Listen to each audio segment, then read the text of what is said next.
Hey! Today, I'm going to talk to you about the VTOMAN Jump 2200 power station. Not long ago, I showed you a VTOMAN power station. It was the Flash Speed 1500. So this one has the same capacity, except that this one has much more discharge power. But otherwise, in terms of capacity, it's the same thing. And with this power station, I'm going to show you a 200W foldable solar panel from VTOMAN. So, we're going to quickly unpack all of this. I'll tell you about it quickly, but I'm mainly going to focus on testing this power station with the solar panel. So what I'm doing here, or rather what we're going to do together, is that we're going to unpack the power station and look at it. So here, I'm going to open it with you. I haven't discovered it yet and I like doing that with you. Okay, of course, I did some research on the product beforehand. I know what I'm talking about, but yeah, I like to discover products at the same time as you live in my videos. So here, it's in a second box. I'm going to take it out now. Now, let's open the box. And see how it's packaged, to start with. So, you'll find a whole range of VTOMAN stickers. Then, you'll find the pouch with all the cables. First of all, I find the pouch to be of really high quality. Oh yeah, the pouch is really great and it's light enough and I think it has everything you need in terms of accessories. Then, the foam that serves as protection for transport is really thick, as you can see. And then the power station. So this power station weighs 17 kilograms. Now, let's discover the creature together.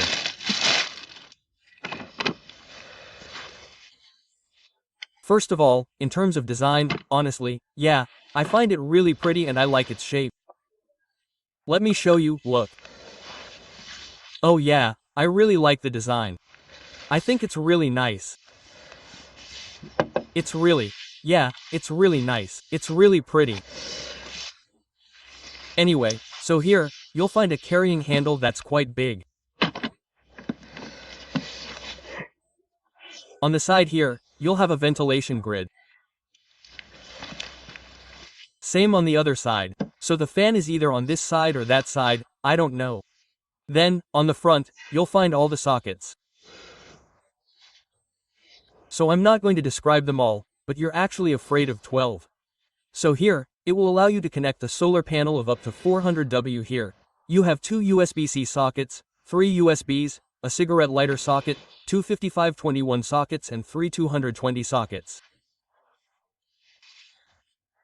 And then here, you have a socket that will allow you to connect another battery to have more autonomy. And here, a socket that will allow you to boost. So we will come back to all of this in a little more detail later. Then on the back, well, you will find a lamp and a label with all the characteristics, and I think that underneath, like on all energy stations, you will find 4 non-slip rubber pads. So what I will do first is turn it on and check if the screen is readable. So in one of my last videos, I was told that because I said the screen wasn't readable, they said, yeah, but you left the film on. But the film doesn't change anything, it's transparent. So, I know what I'm talking about, power stations. I've shown more than one film and it was very readable. There were no problems. I can tell right away if the screen is readable or not.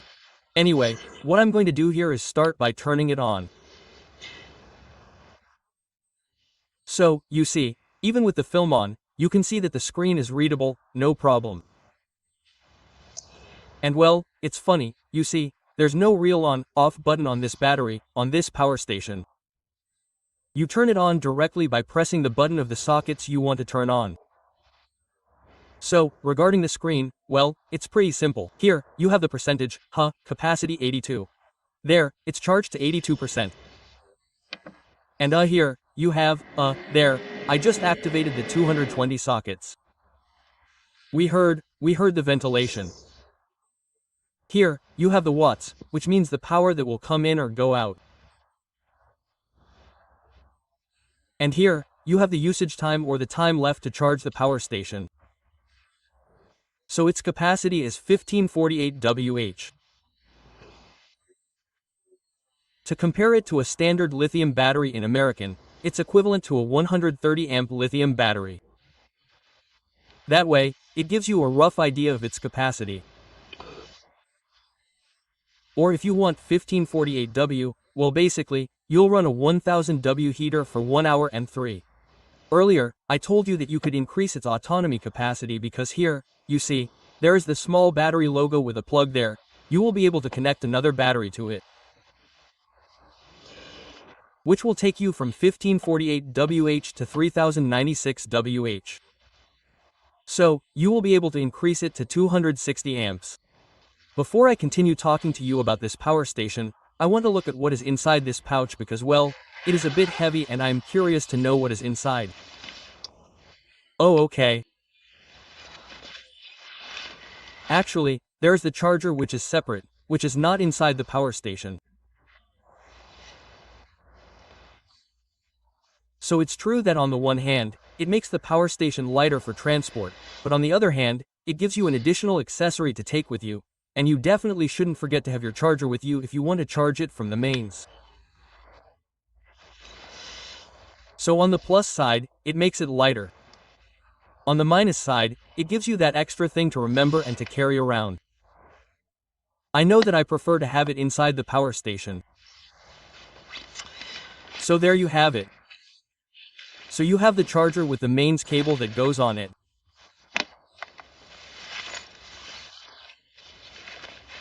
And you have a cigarette lighter cable that will allow you to charge it while driving. But hey, I'll tell you right away, you're going to charge almost nothing while driving.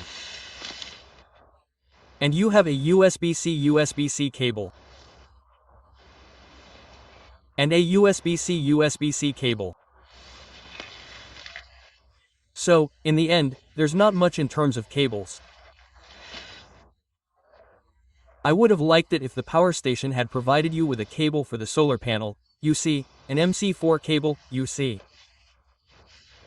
But hey, it's a shame that it's not provided. So here's what's inside the pouch. Why did I say jump 2200 earlier? Well, 2200 for 2200 W of power, but jump because this power station can serve as a booster. Well, if you can't start your vehicle because your battery is dead, it can act as 2 boosters. So this power station can start a gasoline vehicle up to 8L and a diesel vehicle up to 6L, so you can tell that you have a good booster with this power station. So that's a very good point. So for now, what I really like is the fact that you can have a booster that can help you out if your car's battery runs out and that you can increase its range. So of course, equip it with a BMS to control overcharging and over-discharging. Speaking of discharging, you can do up to 3,500 cycles with this power station if you don't exceed 80% discharge. And to finish with its presentation, I'll show you that it has a light on the back. You see? So you have this mode, a slightly more powerful mode and an even more powerful mode. So you have 3 power levels. You have a strobe mode if you want to party and you have an SOS mode.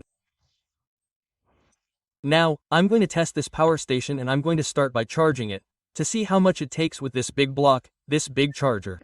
So here, we can see that it is at 71% of its capacity, that it will still need 1H30 to 1H40 to be fully charged.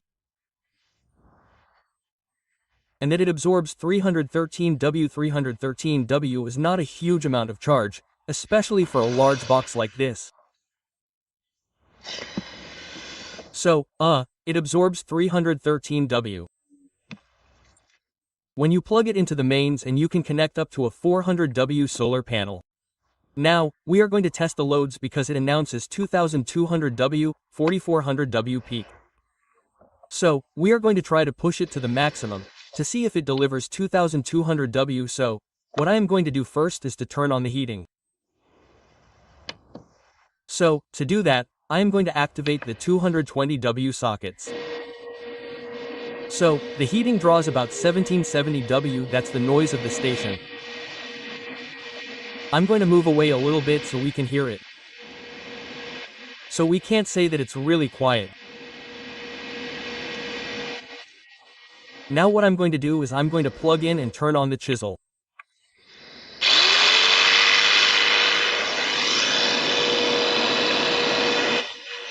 And here we see that it's at 2059W, so for now it's keeping its promises. Now I'm going to start the circular.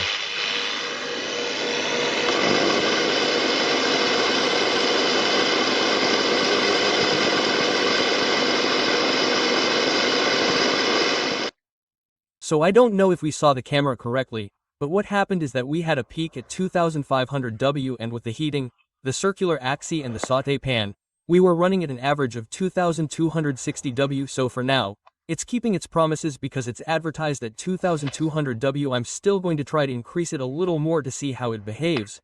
It goes into safety mode and everything. So what I did here is that I connected the 2000W electric heater. I put my power station on charge on the VTOMAN.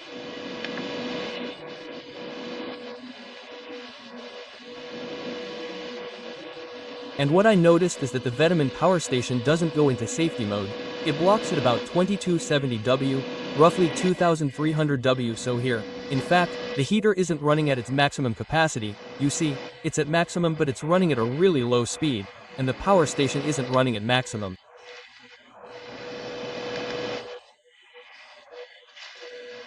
So there you have it, you get the idea. Basically, if you connect a 3000W device, it won't run at 3000W. But it will run at 2270W, so this isn't the first time that I've shown power stations that don't go into safety mode and that block at a certain threshold. Well, it will be blocked at 2270W in any case. Now, we're going to move on to the foldable solar panel. So this one is a 200W, they have them in 110W, 200W and 400W, so this is what it looks like. Here you have the instructions. And here is the solar panel. With big plastic handles like this, and the little pouch to store the cables. So what I like here is the connectors for connecting the solar panel to the power station. They are MC4 sockets and you have a place to store them. That's great. Now, let's look at the cables they provided. So here's the cable that is provided. So on one side you have the MC4 sockets that will connect to the MC4 sockets on the solar panel, and on the other side you have 4 outputs. And that's pretty good. This will allow the solar panel to connect to different power stations.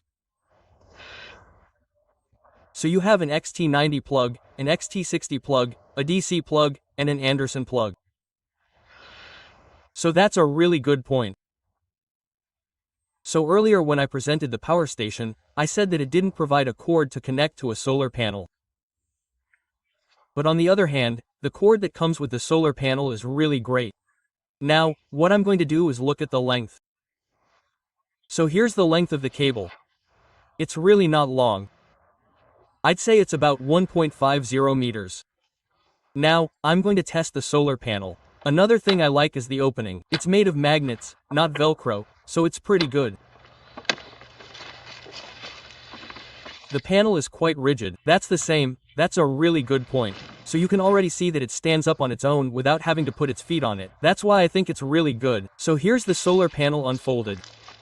You can get a rough idea of its size compared to the box from the power station. So, it's the size of a 200W foldable solar panel that you often find. That's the back. On the other hand, behind there, you can see that there are only 3 feet. Usually, sometimes there are 4. Here, there are only 3. But since it's rigid, 3 feet are enough. You see here, I'm showing you the thickness. It's really very thin, honestly. That's good. Now, I'm going to connect it to the power station to see how efficient it is. So, nothing complicated. You just connect the solar panel to the cable that comes with it on the MC4 sockets. However, you already have 1 meter of cable with the solar panel, so more with the cable. Which means that you have at least 2 good meters of cable here. You see, I'm here, the solar panel is over there. And now, I'm going to connect the solar panel to the power station. So with the solar panel, I'm getting 154W, which is consistent with a 200W solar panel. And I repeat, it's 2:20 p.m., it's October 2nd and the weather is pretty good. So, I'm done with the tests. Now, I'm putting the solar panel away and I'll give you my conclusion on the power station and the solar panel.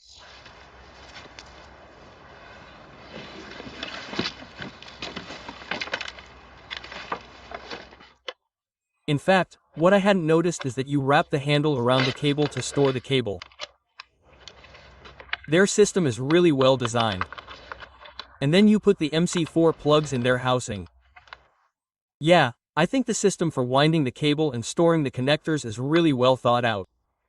Now, regarding the power station, what I didn't like is that the power supply box is separate. I would have preferred it to be built in. And also, I would have liked it to provide you with a cable for a solar panel, because if you already have a solar panel and you don't have the cable that goes to it, well, you'll have to add the cable separately. On the other hand, what I really like is its shape and design. And especially that it has the booster option, which will allow you to help yourself out on the road if you ever run out of battery. You can restart your vehicle with the power station, and you also have the option of adding a battery to increase its range, especially at the price it is.